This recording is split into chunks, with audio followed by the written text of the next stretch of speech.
Lucas, who's standing for the Green Party. In a phrase, Adam, it would be, was it Adam, sorry? Yes, it would be Bath, a zero-carbon city. That would be, and that includes everything. It includes property, retrofitting, it includes energy, it includes transport. I got off the train, walked a long way to find the Boris Johnson orange brandy burst, and came up the hill. And on the way up, I don't want to be facetious, but this is a funny bit at the end of the news. I just think what would be really good for Bath would be sort of a ski lift for cyclists up to the university.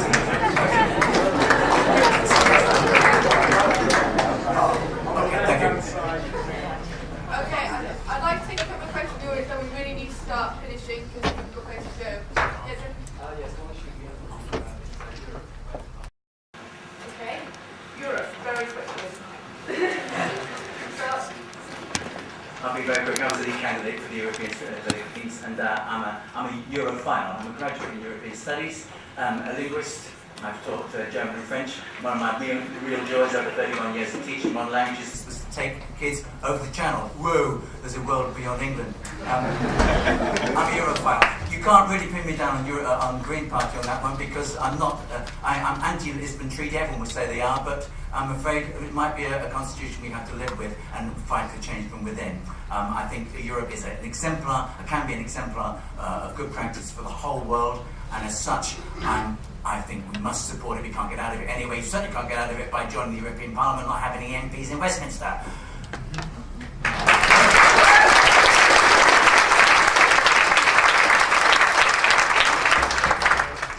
This is going to come as a massive surprise.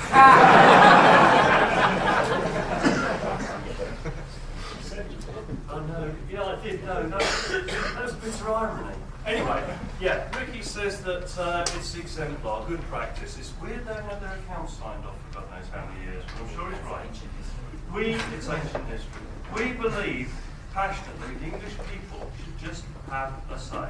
That's all. We were promised it by Dave, and we came second in those Euro elections. The Conservatives came first. On the basis of that promise, I think, and then he pulled his hands out from behind his back and went, "Hey, nice." Thanks, Dave.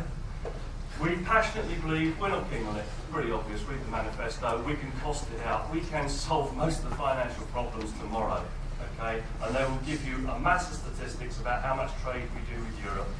I'm a businessman. They'll say, loads of imports. Well, Ricoh and Canon, anyone heard of them? Two of the biggest electronics manufacturers just happened to have a little site in Rotterdam so they can lose some tax. That's classed as European imports, stuff from China that comes over from Rotterdam. We believe the British people should have a say. That's all.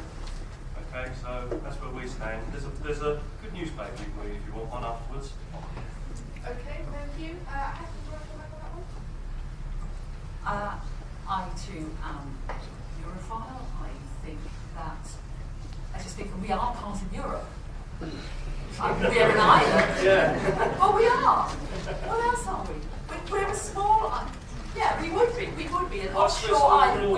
We're an island people, but we should not be insular. Is my answer to it.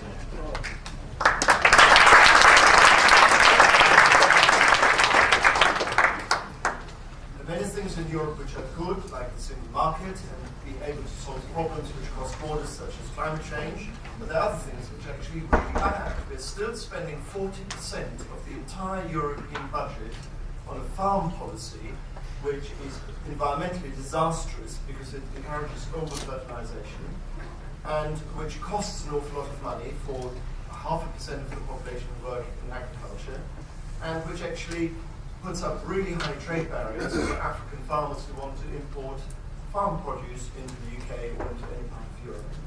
That's an example of what just needs changing. Similarly, we need to get rid of the social chapter because it's a direct burden on employment and on jobs. But I would certainly want to remain in the European Union and actually make it better rather than say yes or no in a fairly black and white way. I actually want to make sure we get there and can improve it.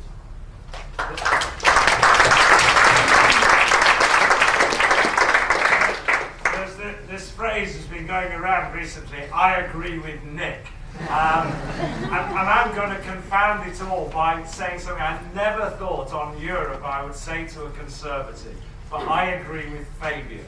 I really do. I think it is, and Hattie's right as well. Crime knows no boundaries. Pollution knows no boundaries.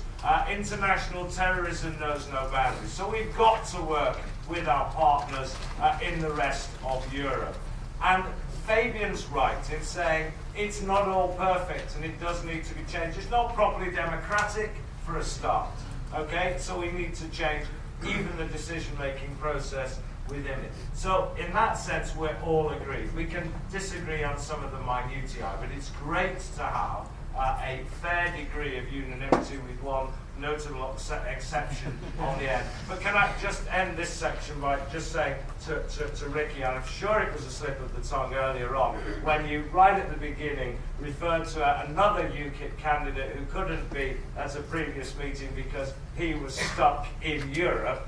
We are in Europe, and thank goodness for it. Let's stay there.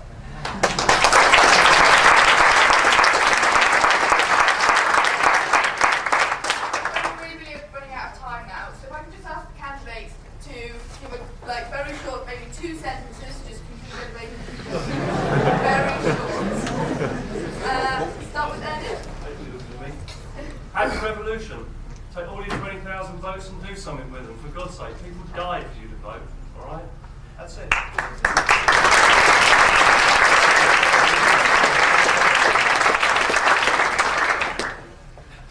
As all the other candidates say, do vote. 1 in 7 students, 1 in 7 voters in Bath are students, so you do have an enormous potential voice.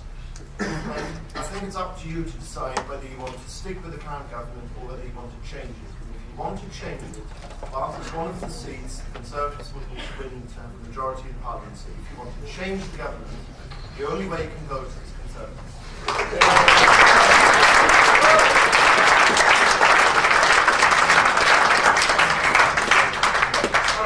If you vote Liberal Democrat, you get Liberal Democrat.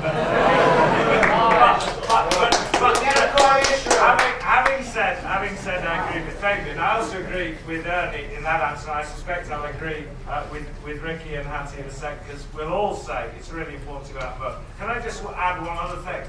And on behalf of all of us, first of all, a huge thank you for organising this. Secondly, a huge thank you for providing these wonderful wine gums at the front, which are ours. And thirdly, there are only 2 weeks until polling day. And I'm sure if you feel passionately about any of the political parties that are represented here, and the 4 others that are not represented here but are going to stand, I'm sure each and every one of the organisers of those campaigns would love some additional support. So come and speak to any of us who you want to get involved with, but we'd all love you to come and help with our campaigns to help get our messages over. Thank you hugely for having us here today, and thank you all for coming.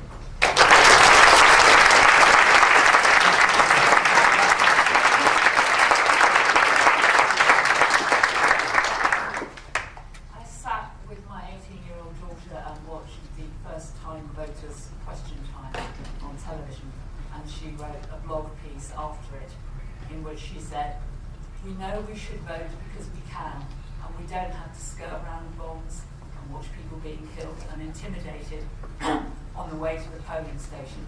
And she's right.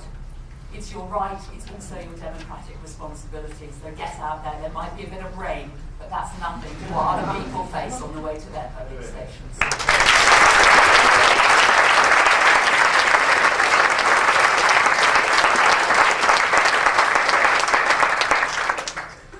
Fair is worth fighting for, and I'm certainly fighting for a fair electoral system. The only wasted vote is a tactical vote. It will be absorbed and lost. I do urge you to vote with your heart. The strongest possible message you can send to Westminster is a vote for the Green Party. I hope you at least consider it and look for our policies online. Thank you very much. Now I'd just like a big round of applause to thank all of the candidates for taking time out of their very busy re-election